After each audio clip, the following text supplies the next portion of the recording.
कौन कौन सी इकाई होती है, और एक यूनिट को दूसरे यूनिट यानी लेंथ की इकाई को एक इकाई को दूसरी इकाई में चेंज करने के लिए हम लोग कौन कौन सी वैल्यू का इस्तेमाल करते हैं। ठीक है, अब मैंने कहा था आप लोगों को कि कन्वर्जन का जो अगला पार्ट है वो नेक्स्ट क्लास में करवाऊंगी। तो जैसे कि आप देख सकते हो यूनिट एंड कन्वर्जन यानी इकाई और उसका रूपांतरण, जिसमें हमारा है यूनिट्स ऑफ मास। क्या है? यूनिट्स ऑफ मास, यानी कि द्रव्यमान की इकाई, यानी कि द्रव्यमान की इकाई को एक इकाई में से दूसरी इकाई में चेंज करने के लिए हम लोग कौन कौन से वैल्यू का इस्तेमाल करते हैं, यानी कौन कौन से मान का इस्तेमाल करते हैं। आज हम लोग इस बारे में जानेंगे। ठीक है, मैंने कुछ इंपॉर्टेंस वैल्यू मैंने यहाँ पर लिखा है। ठीक है, आपके बुक में और भी बहुत सारे दिए होंगे और भी बहुत डिफरेंट डिफरेंट यूनिट्स दिए होंगे। आप लोगों को उन यूनिट्स को भी कवर करना है, यानी उन यूनिट्स को भी जानना है। आप लोगों के बुक में और भी इसके अलावा और भी इकाई दिए होंगे। आप लोग क्या करेंगे, उस यूनिट्स को अपने नोट्स में लिखेंगे। ठीक है, और उस यूनिट्स के वैल्यू को यानी उसके मान को याद रखेंगे। मैंने कुछ इंपॉर्टेंट यूनिट्स को ले लिया यहाँ पर, और इसके बेसिस में मैं आपको एक दो क्वेश्चंस भी करवा दूंगी कि कैसे एक यूनिट को दूसरे यूनिट में चेंज करते हैं। ठीक है फ्रेंड्स, तो आइए जानते हैं 1 गैलन क्या है। 1 गैलन, गैलन को हिंदी में गैलन ही कहा जाता है। ठीक है, 1 गैलन में कितने लीटर होते हैं? तो 1 गैलन में 4.546 लीटर होते हैं। कितने लीटर होते हैं? 4.546 लीटर होते हैं। दूसरा क्या हमारा 1 ऑन्स, क्या है? 1 ऑन्स। 1 ऑन्स हमारे 28.35 ग्राम होते हैं। कितने ग्राम होते हैं? 1 ऑन्स में 28.35 ग्राम होते हैं। 1 पाउंड में हमारे 16 ऑन्स होते हैं। ये जो हमारा ऑन्स है, ये 1 पाउंड में हमारा 16 ऑन्स होता है। कितना होता है? 1 पाउंड में 16 ऑन्स होता है। और 1 पाउंड में कितने ग्राम होते हैं? तो 1 पाउंड में हमारा 453.52 ग्राम होता है। कितना होता है? 1 पाउंड में 16 ऑन्स भी होते हैं और 1 पाउंड में हमारा 453.52 ग्राम भी होता है। अब अगला पॉइंट क्या है हमारा? 1 क्विंटल। हम लोग क्विंटल का इस्तेमाल करते हैं वेट वगैरह नापने के लिए। कुछ लोग चावल आटा कुछ भी खरीदने जाते हैं किराने की दुकान पर, तो हम लोग क्विंटल टन किलोग्राम का इस्तेमाल करते हैं। हम लोग क्या इन सब का इस्तेमाल नहीं करते हैं। ये सब क्या डिफरेंट डिफरेंट यूनिट्स है जिसके बारे में मैंने बताया है आपको। ठीक है, हम लोग क्या पाउंड का इस्तेमाल किसमें करते हैं? केक में इस्तेमाल करते हैं। हम लोग क्या करते हैं, हमें 1 पाउंड केक चाहिए, 2 पॉइंट का केक चाहिए, ऐसा हम लोग बोलते हैं। और वो क्या है भाई साहब, उसके अकॉर्डिंग हमें केक बना करके देते हैं। तो 1 पाउंड में कितने ग्राम होते हैं आप देख लीजिएगा। यहाँ पर 1 पाउंड में 453.52 ग्राम होते हैं। अब अगला पॉइंट क्या हमारा? 1 क्विंटल में कितने किलोग्राम होते हैं? तो 1 क्विंटल में हमारा 100 किलोग्राम होता है। कितना होता है? 100 किलोग्राम हमारा होता है। 1 मीट्रिक टन, मैंने मीट्रिक यहाँ इसलिए लिखा है क्योंकि जो टन है ना, इसके 2 होते हैं, एक मीट्रिक होता है, एक ब्रिटिश होता है। लेकिन हम लोग क्या मीट्रिक का इस्तेमाल करते हैं।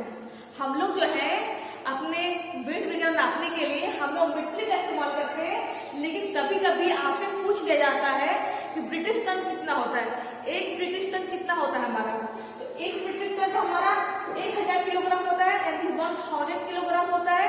और 1 ब्रिटिश टन हमारा कितना होता है? 1 ब्रिटिश टन हमारा 1016 किलोग्राम होता है। 1 मीट्रिक टन 1000 किलोग्राम। लेकिन जब 1 ब्रिटिश टन का बात किया जाए, जब आपसे पूछा जाए कि 1 ब्रिटिश टन क्या होता है, कितना होता है, तो 1016 किलोग्राम हमारा होता है। ये मैंने कुछ यूनिट्स ऑफ मास के बारे में आपको बताया है। अब इसके बेसिस पर मैं आपको कुछ 1-2 क्वेश्चन करवाया है, मैंने यहाँ लिखा हुआ है क्वेश्चन को, मैं वो करवा दूंगी। देखो फ्रेंड्स, ये मैंने इतना ही करवाया है, मैंने इतना ही आप लोगों को बताया है। लेकिन आप लोग क्या है कि और भी डिफरेंट डिफरेंट यूनिट्स है, उनके वैल्यू दिए होंगे आपके बुक में, आपको उन सब यूनिट्स को भी कवर करना होगा।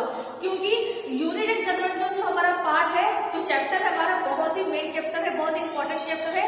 और इस चैप्टर से हमारे 1-2 प्रश्न पूछ लिए जाते हैं एग्जाम में, इसलिए आपको इन सब पे ध्यान देना होगा। ठीक है फ्रेंड्स, अब बात करते हैं क्वेश्चन की, यानी कि प्रश्न की, कि एक यूनिट को दूसरे यूनिट में कैसे चेंज किया जाता है।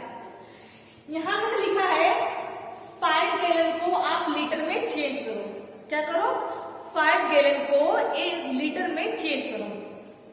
तो अगर आपको इसको चेंज करना है, गैलन को लीटर में चेंज करना है, तो आपको 1 गैलन में कितने लीटर होते हैं उसके बारे में जानना जरूरी है।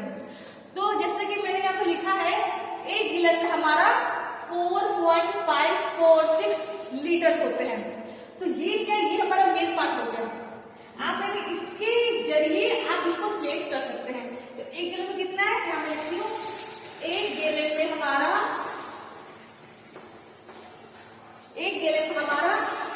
4.546 यहाँ पर क्या हमारा दशमलव, ठीक है, 4.546 लीटर होते हैं। ये हमारा क्या है, ये हमारा मेन पार्ट है। ये क्या है हमारा, ये हमारा मेन पार्ट है। अब आपको 5 गैलन को लीटर में चेंज करना है, तो क्या करेंगे हम लोग, 5 गैलन को लीटर में चेंज करने के लिए 5 को इंटू कर देंगे 4.546 लीटर से। अब अगर आपने 5 को 4.546 से इंटू करोगे तो आपका आंसर निकल जाएगा। आप क्या करोगे, इनका जब मल्टीप्लाई करोगे, इनको जब 5 से इनको इंटू करोगे, मल्टीप्लाई करोगे, गुना करोगे, तो आपका आंसर क्या है, निकल जाएगा। यानी कि आप क्या करोगे, गैलन को लीटर में चेंज करके लिख दोगे। तो 5 को इंटू करना है, इससे इंटू करना है, आसानी से इंटू हो जाएगा, इसमें कोई बड़ी बात तो है नहीं कि आप इंटू नहीं कर पाओगे। तो इंटू करने में जो हमारा आंसर आएगा, वो क्या होगा, हमारा मेन आंसर होगा, यानी हमारा आंसर कंप्लीट हो जाएगा यहाँ पर। लेकिन ध्यान रखिएगा, जब भी आप कन्वर्जन करोगे, जब भी आप एक यूनिट को दूसरे यूनिट में चेंज करोगे, तो आपको इसका यूनिट लिखना बहुत इंपॉर्टेंट होता है। अगर आप यूनिट नहीं लिखोगे तो आपके मार्क्स काट लिए जाएंगे, आपको उसका मार्क्स नहीं दिया जाएगा। इसलिए इसका आंसर निकालने के बाद आपको फिर लीटर भी लिखना होगा कि आपने गैलन को लीटर में चेंज कर दिया। ये क्या हमारा हो गया, 5 गैलन को आपने लीटर में चेंज कर दिया। किसके बेसिस पर, इसके बेसिस पर। आपको पता था कि 1 गैलन में 4.546 लीटर होते हैं, तो आपने इसके जरिए इसको चेंज करके दिखा दिया, ठीक है। अब हमारा दूसरा क्वेश्चन क्या है कि 7.5 टन को आपको किलोग्राम में चेंज करना है। क्या करना है, 7.5 टन को आपको किलोग्राम में चेंज करना है। आप यहाँ देखोगे कि 1 मीट्रिक टन में 1000 किलोग्राम होते हैं और एक ब्रिटिश टन में हमारा 1016 किलोग्राम होते हैं। लेकिन हमें क्या है, हमें मीट्रिक का इस्तेमाल करना है, हमें ब्रिटिश का इस्तेमाल नहीं करना है। जब स्पेशली बोला जाए कि आप ब्रिटिश टन का इस्तेमाल करके कैलकुलेशन करोगे, तो आप ब्रिटिश टन के वैल्यू का इस्तेमाल करोगे। जब क्वेश्चन में मेंशन किया जाए, जब प्रश्न में बता दिया जाए कि आप क्या करो, ब्रिटिश टन का रूपांतरण करो, आप ब्रिटिश टन की मान का इस्तेमाल करो, तब आप ब्रिटिश टन के मान का इस्तेमाल करोगे। लेकिन जब से कुछ बोला ना जाए कि आप मीट्रिक इस्तेमाल करो, ब्रिटिश इस्तेमाल करो, तो क्या करोगे, उस टाइम आप मीट्रिक का इस्तेमाल करोगे। क्योंकि हम लोग मीट्रिक पद्धति को अपनाते हैं। आपके तरह से ऐसा यूनिट अपनाते हैं, लेकिन मीट्रिक में जो हमारे यूनिट्स थे, इकाई थी, मैंने आपको बताया था, मीटर जितने भी इकाई थे वो हमारे एसआई यूनिट में आ गए थे। जैसे लेंथ को मीटर में, तो एसआई यूनिट में भी लेंथ को मीटर में ही लिया जाता था, ठीक है। जैसे मीट्रिक में ये मास को किलोग्राम में, तो हमारा एसआई यूनिट में भी मास को किलोग्राम में ही लिया जाता था, उसके लिए कोई दूसरी इकाई नहीं आई थी। तो हम लोग क्या है, हम मीट्रिक का इस्तेमाल करते हैं। किसका इस्तेमाल करते हैं, मीट्रिक का इस्तेमाल करते हैं। तो यहाँ जैसे कि मैंने लिखा है कि 7.5 टन को हमको किलोग्राम में चेंज करना है। तो यहाँ आप देख सकते हो कि 1 मीट्रिक टन में हमारा 1000 किलोग्राम होता है, ठीक है। क्या होता है, 1 मीट्रिक टन में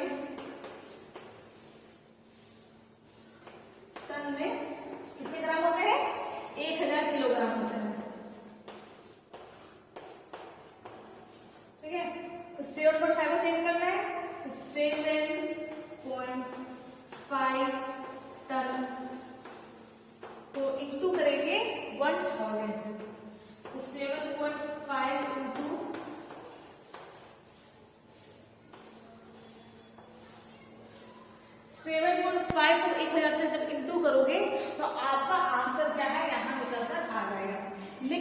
रखिएगा, आपको आंसर निकालने के बाद यहाँ जैसे किलोग्राम लिखा गया है, आपने टन को किलोग्राम में चेंज किया है, तो आपको लास्ट में किलोग्राम ही लिखना होगा। और ये क्या है, हमारा मेन पॉइंट है।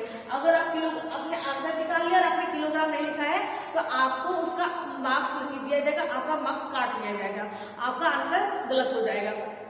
इसलिए क्या है कि जब भी आप कन्वर्जन करो तो कन्वर्जन के बाद आप उसकी यूनिट्स को जरूर लिखो, यूनिट्स को कभी मत छोड़ा करो, चाहे कोई भी न्यूमेरिकल हो, कोई भी कैलकुलेशन हो, यूनिट्स बहुत ही इंपॉर्टेंट होता है। ठीक है, तो आपने क्या किया, 7.5 टन को अपने किलोग्राम में चेंज कर दिया।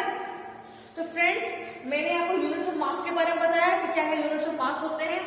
अगले पार्ट में मैं आपको यूनिट्स ऑफ एरिया के बारे में बताऊंगी कि यूनिट्स मतलब एरिया जो होती है, क्षेत्रफल होता है, उसकी कौन कौन सी इकाई होती है और उसकी कौन कौन सी वैल्यू होती है।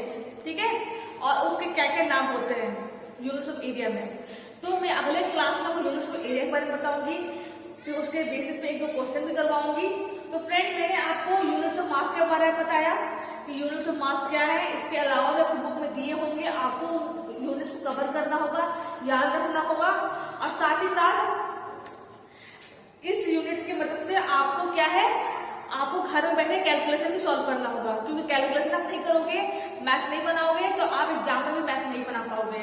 ठीक है, क्योंकि एग्जाम तो ऑनलाइन होगी और ऑनलाइन क्या होगी तो उसके साथ आपको पढ़ना बहुत ही जरूरी है।